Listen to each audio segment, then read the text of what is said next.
We have Kareem from the USA. Can you hear me? Yes. Thank you for the question. And I was watching the debate, a very good debate from both sides. But my question would be to Jonathan. Okay. That if you're rejecting if you're saying that the Prophet Muhammad, peace be upon him, is not prophesied in the Old Testament, and that's why you reject him, then my question is to you: where is the Apostle Paul? And if he is not in the Old Testament, then why do you accept him? And that's my question. The problem with this argument is that we read in the Quran, specifically in Surah 7, verse 157, that Muhammad is prophesied in the Torah and the Injil. There's no claim on the part of the New Testament that Paul is prophesied in the Old Testament. There is claim, however, that Jesus is prophesied in the Old Testament. And so we have good reason, I think, to believe that Jesus is prophesied in the Old Testament. As Isaiah 2:13 through Isaiah 15:12, for example, is a clear prophecy concerning Jesus the Messiah. Daniel 7:13-14, the Son of Man vision of Daniel, he beholds the Son of Man who actually is the Messiah. And there's many other texts as well. Malachi 3 predicts the Messiah, who's clearly Jesus. But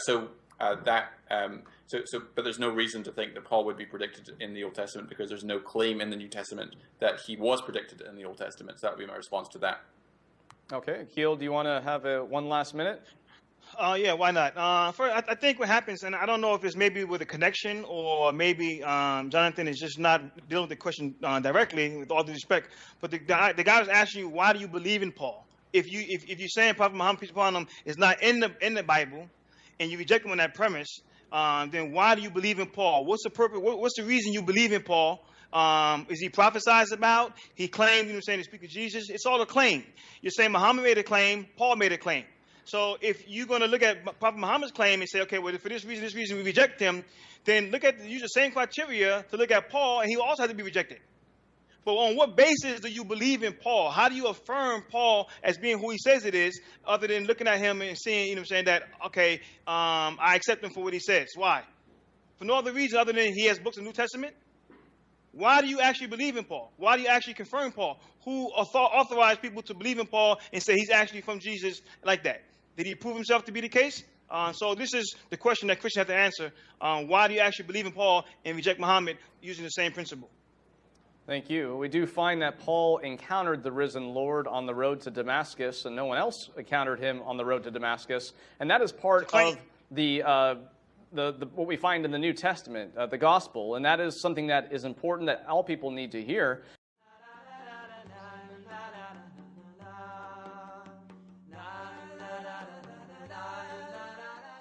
As he neared Damascus on his journey, suddenly a light from heaven flashed around him. He fell to the ground and heard a voice say to him, "Saul, Saul, why do you persecute me?" "Who are you, Lord?" Saul asked. "I am Jesus, whom you are persecuting," he replied. "Now get up and go into the city, and you will be told what you must do."